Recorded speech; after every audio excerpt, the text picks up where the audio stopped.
ঘাটালের সরকারি জায়গার একাধিক গাছ কাটে নেওয়ার অভিযোগ উঠল এক তৃণমূল নেতার বিরুদ্ধে। এমনই ঘটনাটি ঘটেছে পশ্চিম মেদিনীপুর জেলার ঘাটাল ব্লকের দেওয়ানচক ও বেলশোর এলাকায়। জানা যায় এই এলাকার পিচ রাস্তার ধারে থাকা প্রায় ৭০টির মতো বিভিন্ন গাছ বেআইনিভাবে কেটে নেয় স্থানীয় তৃণমূল নেতা বৈদ্যনাথ মাইতি। এমনটাই অভিযোগ করেন ঘাটালের বিজেপি বিধায়ক শীতল কপাট। তিনি আরো বলেন, তৃণমূল মানেই চোর। আমরা বিষয়টা বন দপ্তরের রেঞ্জার ও পুলিশ প্রশাসনকে জানিয়েছি। তৃণমূল নেতা বৈদ্যনাথ মাইতির বিরুদ্ধে যেন আইনি ব্যবস্থা নেওয়া হয়। তবে এই বিষয়ে ঘাটাল পঞ্চায়েত সমিতির সহ সভাপতি তথা ঘাটালের তৃণমূল নেতা বিকাশ কর বলেন, আমি এই বিষয়টি এইমাত্র শুনলাম। আমরা দেখব, বেআইনিভাবে কেউ যদি গাছ কেটে থাকে প্রশাসন স্ট্রং ব্যবস্থা নেবে। প্রশাসনকে ব্যবস্থা নিতে অনুরোধ করব। আর যদি বেআইনি কাজ কিছু না হয় তাহলে এভাবে বিরোধীদের রাজনীতি করার প্রয়োজন নেই।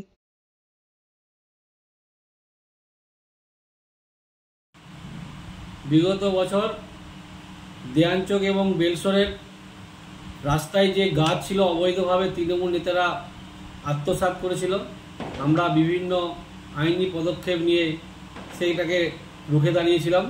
আজকেও দেখছি সেই একই জায়গায় বেলসর এবং দেয়ানচক, সেখানে বৈদ্যনাথ মাইতি তৃণমূলের নেতা অবৈধভাবে গাছ কেটে চুরি করার ধান্দা করছে। বহু গাছ কেটে রাস্তায় ফেলে দিয়েছে এবং রাত্রেবেলা সেগুলোকে নিজের মতো করে চুরি করে নিয়ে যাচ্ছে। তো সেই জায়গায় আমরা প্রধানের সঙ্গে কথা বললাম, প্রধান বলছে আমার কাছে কোনো সূচনা নেই। বিডিওর সঙ্গে কথা বললাম, বিডিও বলছে আমার কাছে সূচনা নেই। তো সে কার মদতে এইভাবে চুরি করছে, কে আছে মাথার উপরে? আমরা জানি যে তৃণমূল মানে চোর। এই বৈদ্যনাথ মাইতির মাথার উপর অনেক বড় বড় তৃণমূল নেতা রয়েছে। তো আমরা ঘাটাল থানায় একটা এফআইআর করেছি এবং রেঞ্জারকেও জানিয়েছি, ওসিকেও জানিয়েছি। এই বৈদ্যনাথ মাইতির যেন অবিলম্বে আইনি ব্যবস্থা নেওয়া হয়। যদি না হয় তাহলে আমরা বৃহত্তর আন্দোলনে যাব এবং বিডিও সহ এই প্রশাসন এবং রেঞ্জারের যাতে উপযুক্ত ব্যবস্থা নেওয়া হয় তারও আমরা ব্যবস্থা করব। আমি এটা এই প্রথম শুনলাম আপনাদের প্রেস মিডিয়া মারফত। আমরা যেটা জানি, গত বছর একটা টেন্ডার হয়েছিল, সেই টেন্ডারের কিছু গাছ কাটার নিয়ে এলাকা যেটা ডিমার্কেশন নিয়ে সমস্যা হয়েছিল, পঞ্চায়েত সমিতি বিডিও সাহেব হস্তক্ষেপ করেছিলাম, রেঞ্জার সাহেব আমরা হস্তক্ষেপ করেছিলাম। ওরা গাছগুলো লাগিয়েছিল, পাশাপাশি অঞ্চল পাশাপাশি সংসদ রাস্তার গা, মানে সেটা ওরা ধরেছিল ওদের অঞ্চল ভেবেছিল, ওরা সেই অনুযায়ী গাছ লাগিয়ে বড় করে তুলেছিল। সেটা 6 নম্বর অঞ্চল। আমরা সবাই মিলে বসে, ওই সংশ্লিষ্ট গ্রাম পঞ্চায়েতের মেম্বার যিনি অভিযোগ করেছিলেন, সবাই বসে আমরা মিটিয়ে দিয়েছিলাম। সেই গাছ কাটা হয়েছে আমরা জানি। আবার নতুন করে কি হয়েছে এটা আমাদের জানা নেই, আমরা দেখব।